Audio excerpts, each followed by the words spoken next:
Good morning, or whatever time it is for you.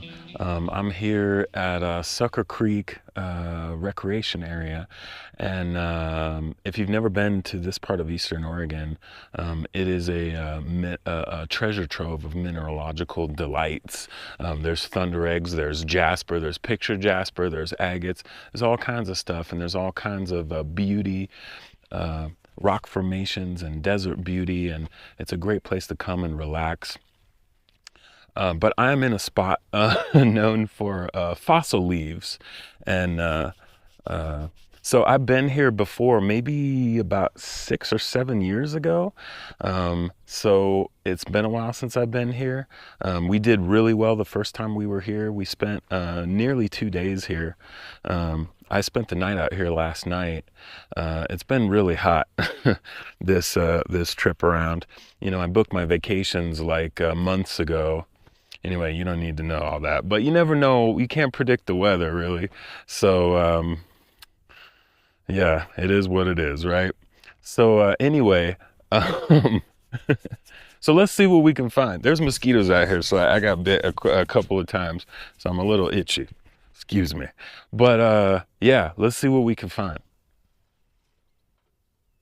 I kind of want to show you this now that I'm looking just to see those clouds. Oh my goodness, I got to get my camera out and get that shot while I can.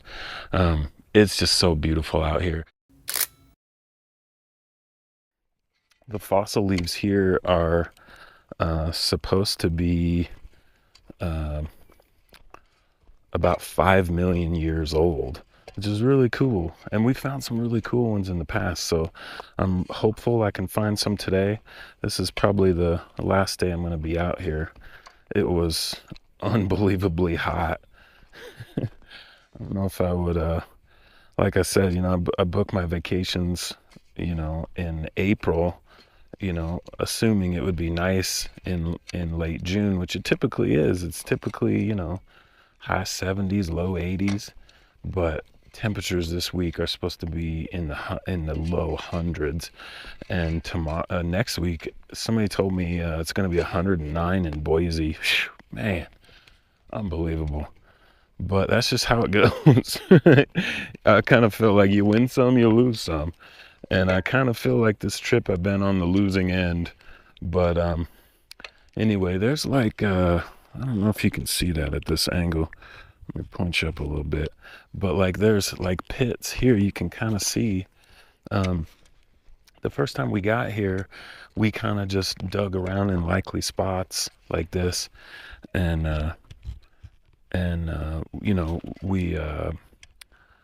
we spent a lot of time splitting, pieces of this shale with hammers and chisels.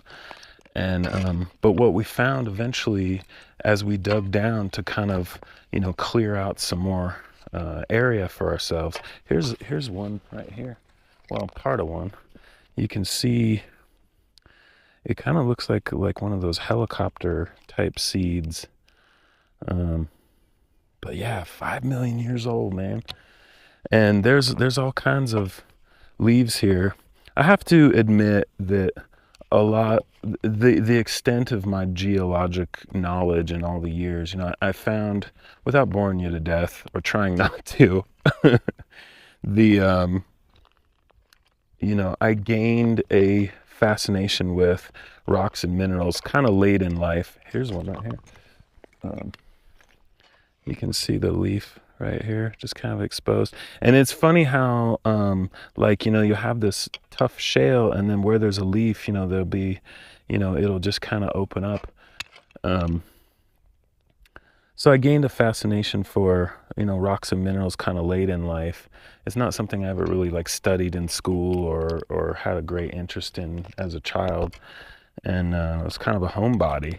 And, again, trying not to bore you to death. This might be the coffee talking at this point, but um, uh, there's another little leaf. Of course, I'm holding out for the really good ones. And but if I find a good one on the surface, I'll take it. I'm not too big for that. I'm not above that. But I mean, if you found a chunk of gold, would you say, and this is definitely the coffee talking, I'm sorry. My geologic knowledge can be summed up in the phrase, me like pretty.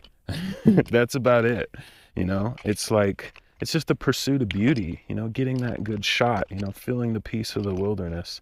And I've had the most peaceful moments in the wilderness, almost so much so that I don't want to I want to tell people, hey, if you're looking for peace, look at that. There's a nice fossil leaf, but if you're looking for peace, you can find it. And I can show you where it's at. So the first time we were here, we spent a lot of time splitting the shale, and we would occasionally find a halfway decent fossil leaf, but it was so random, and I just thought this is really tough. And in just trying to clear out some space for ourselves to, find a good spot, to a good starting point, we kind of got down to a layer where the shale wasn't broken; it was very flat.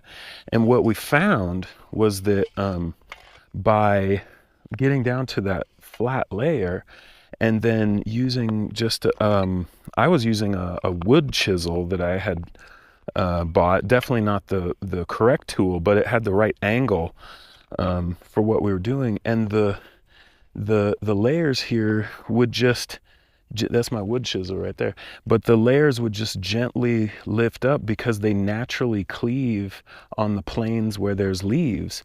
And so they would just open up. It was like opening the pages of a book that hadn't been opened in 5 million years. The whole thing was so exciting. And we found some really cool stuff, which I'll probably show you later. But see, there's part of one right there. But anyway, so there's some ones I found earlier, and one I found, here's a kind of a reed of some kind of branch, and here's some other kind of faint leaves. Here's a portion of one. Obviously, you want to hold out for the best ones. It's just really fun and exciting when you find them. They are, as you can imagine, very delicate, and you want to wrap them in newspaper or some kind of protective thing. But again, it's supposed to be so hot today, so it's in the morning right now. It's about 8 o'clock. I kind of slept in a little too much, but I'm gonna do as much as I can and hopefully find some. If I come across something good, I'll bring you back. And yeah, let's do it. Okay. Well, I was kind of clearing away, and by the way, so I guess I could show you some of all the tools I got. I got a pickaxe to kind of, get through the overburden layer and get down to the flat layer.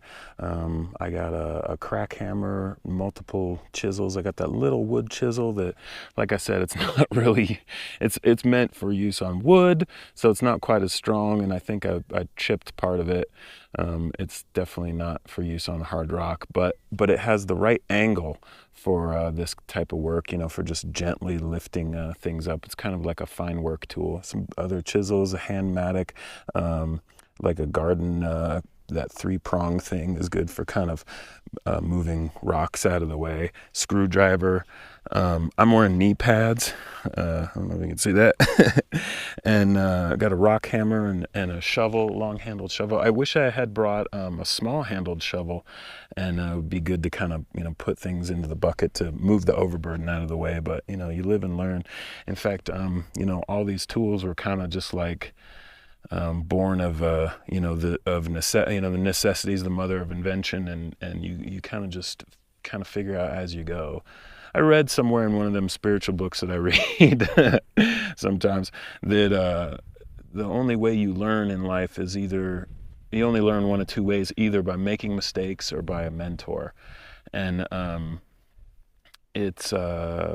it's much easier to learn from a mentor. So I'm happy to not to say that I'm a mentor, but I'm happy to pass on what little knowledge I have to you, dear viewer.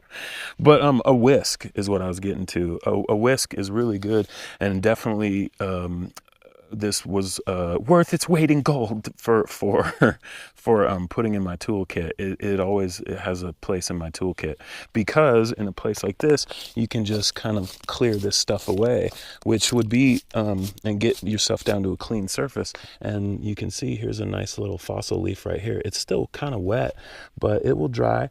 It's chipped, it's missing the tip right here, and you can see this fracture line across here, across the end of it. So it's not going to come out perfect, but if I can get it at all. And by the way, the top layer that went over the top of it, there's usually, when you open them up, you have two halves. The leaf and then the impression.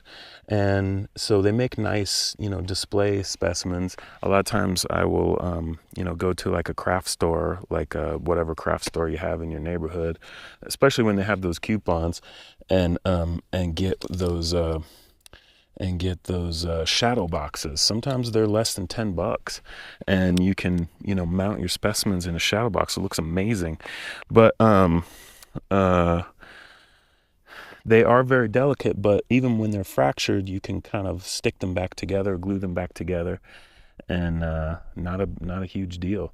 But I'll show you one of the ones that I found right before I called it a day yesterday. It was so hot, and mercifully it's 10 degrees cooler today than it was a couple days ago when it was 98. So I'll take 88 over 98. But I found this one just in that area, but this one right here, and it just sort of naturally broke open to reveal. I think this is the best one that I've found so far. But look, you have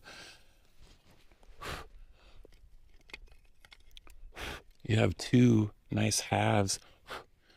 Woo. Oh, there's a third one right there. I didn't even see that. But I don't know what kind of leaf that is. Like I said, I'm an amateur. Get off my back. But yeah, I'll try to figure out what that is. Here's some of the other ones that I found. Most of them are incomplete. Not a lot of whole ones. But man, just so cool, and I'm thrilled to be back up on it. I still have a couple more days of my vacation, but of all the trips that I've taken over the years, and pretty much 90% of my vacations are spent out in the wilderness doing this kind of thing. I'm addicted to it. But pretty much all my vacations are spent this way. And of all the trips that I've taken, this is definitely not the best. This ranks near the bottom of it's been insanely hot. I got in trouble with some mud. There's been mosquitoes.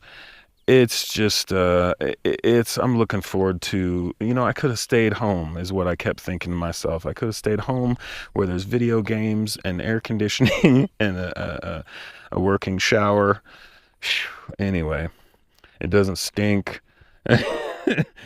Anyway, but yeah, okay. Well, I've jabbered on enough. Whew. So I was just uncovering some more shale, and I uncovered this little guy right here. He's just trying to, or she's just trying to live. But one of the things you got to look out for. Woo, man. Oh, he's got the tail. Oh yeah, you don't like that. But yeah, man, just kind of move him on over there. Ooh, boy. Yeah, man. I don't want to get stung by that guy. There we go. Anyway, yeah, I think I might, if I can stand it. It's only about 10:30 in the morning or something, but it's already like 87 degrees. Oh my God, it's 92. It's 92 at 10:41. Yeah, boy. So that's how that's going.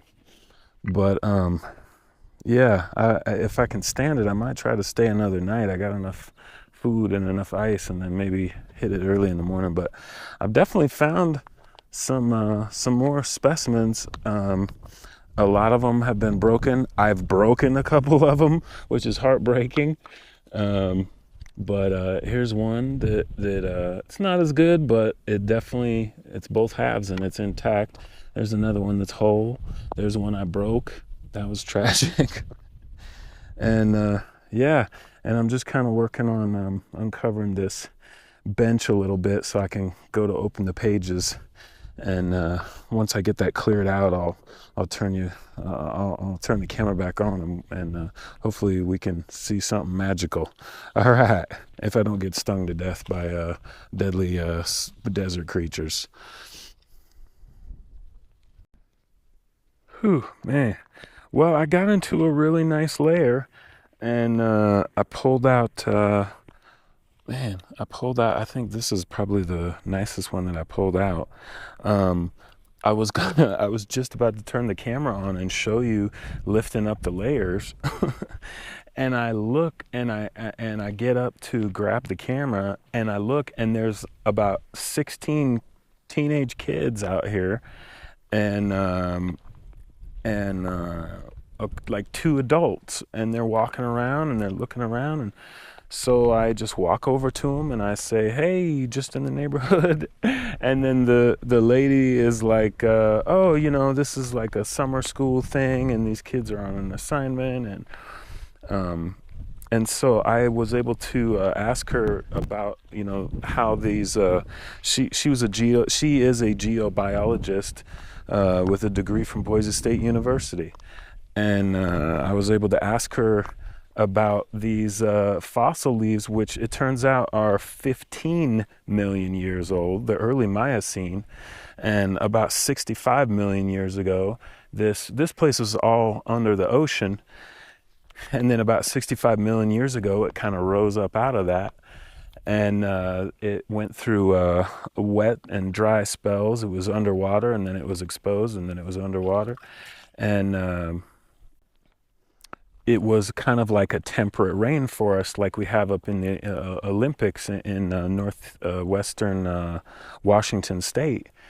And so there was a lot of water-loving species of plants out here. And she had a little paper that I wish I could have had a copy of. I'm sure I can find something like it online, but it kind of detailed all the different species that can be found in this deposit in this area. One of them was a horsetails, which was a really cool plant, and she said she had personally found them over there. And that's really exciting to think that I could potentially find something like that. Let me get my hat back on, man. It's man, what is the temperature out here? It feels really hot.